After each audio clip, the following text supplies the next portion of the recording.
Briar Ridge, Vermont. Population just over 3,200. A place where life moves slowly. Neighbors know each other by name, and crime, especially violent crime, was practically unheard of until the summer of 1998. 4 people were found dead, all in their own homes. No forced entry, no signs of violence, no clear cause of death. And yet, at each crime scene, one chilling clue was left behind. A silver pocket watch, its hands frozen at exactly midnight. No fingerprints, no DNA.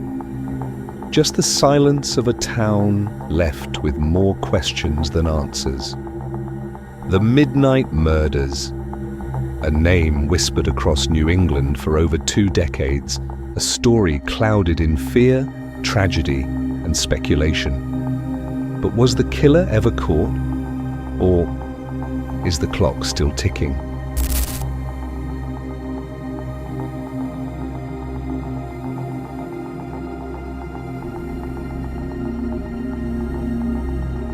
It was just after dawn on July 14, 1998, when a frantic call came into the Briar Ridge police station.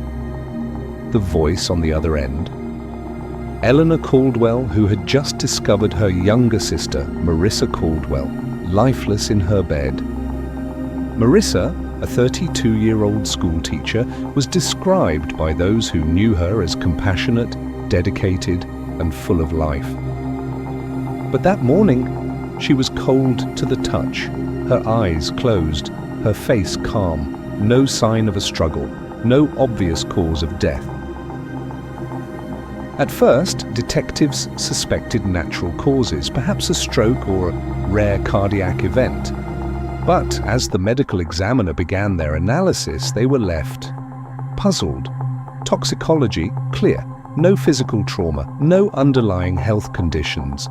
But there was one thing. Sitting on the nightstand beside her was a tarnished silver pocket watch. The hands stopped. Midnight. Precisely. It felt symbolic, almost staged. Yet no one in Marissa's life could explain where the watch had come from, or why it had been placed there.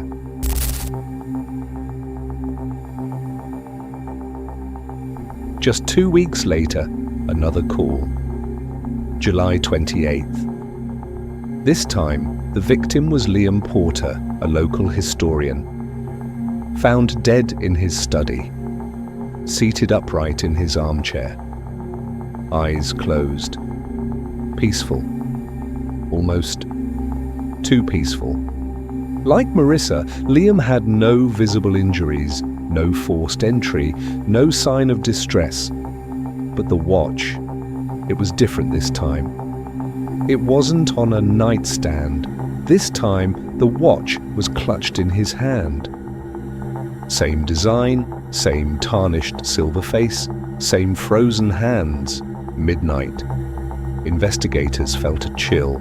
Was it a coincidence, or was someone leaving a message? The coroner could find nothing out of the ordinary. No toxins, no sign of foul play. 2 unexplained deaths, both linked only by the same mysterious watch. And then it happened a 3rd time.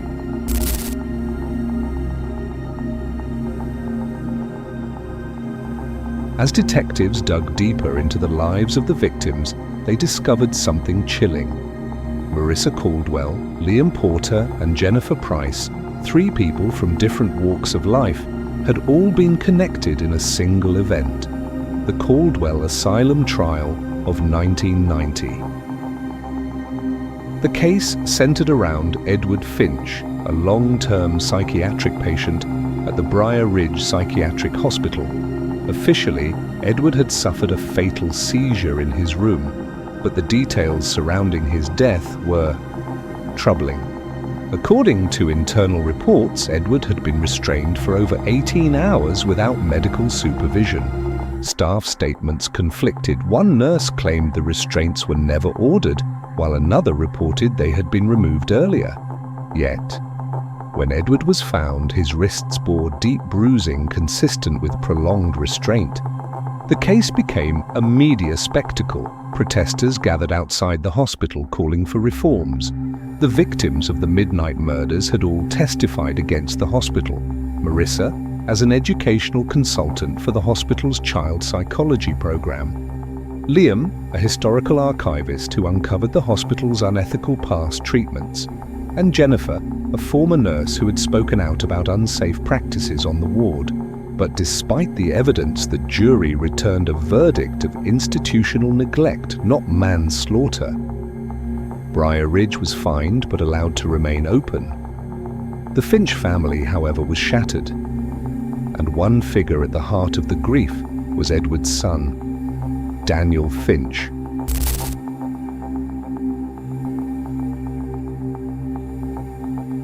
By the time the trial ended, Daniel Finch had already begun to spiral.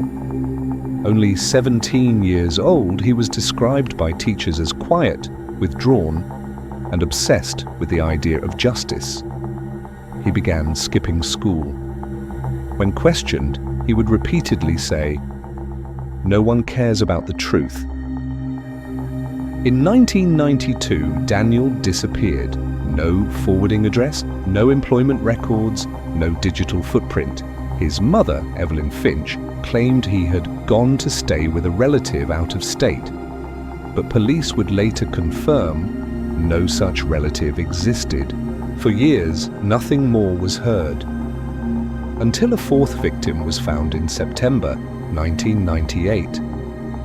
Pastor Henry Cole, a community leader, well respected, but, surprisingly, not connected to the Caldwell asylum case.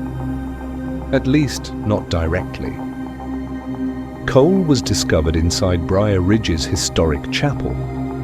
His body slumped forward in the front pew, hands folded in his lap and resting beneath them. Another pocket watch. But this time, the watch was different. The hands weren't frozen at midnight. They were stopped at 11:57 p.m., 3 minutes before midnight. Investigators soon discovered Cole had been Briar Ridge's spiritual advisor. Records revealed he had counseled Edward Finch in his final days. Was Cole's death a continuation of the pattern, or had the midnight murders taken on a new meaning? And then came the most disturbing clue yet. Hidden inside the chapel's donation box was a letter, unsigned, with only 5 haunting words. "Midnight, I will return soon."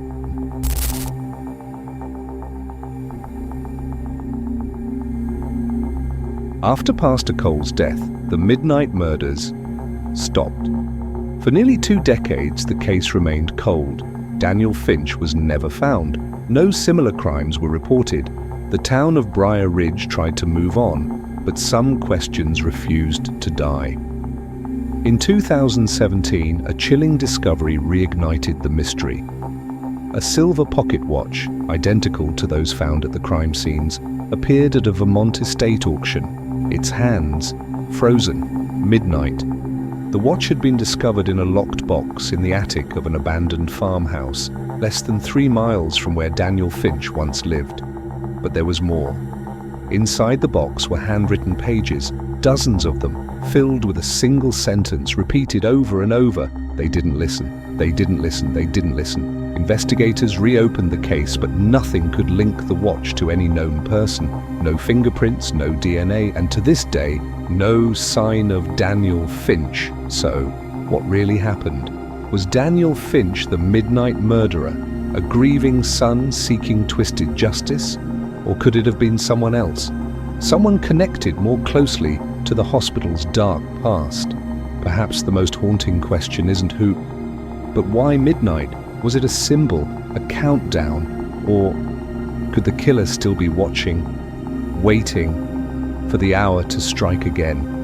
Let us know your theories in the comments below. And remember, sometimes the scariest mysteries are the ones that remain unsolved.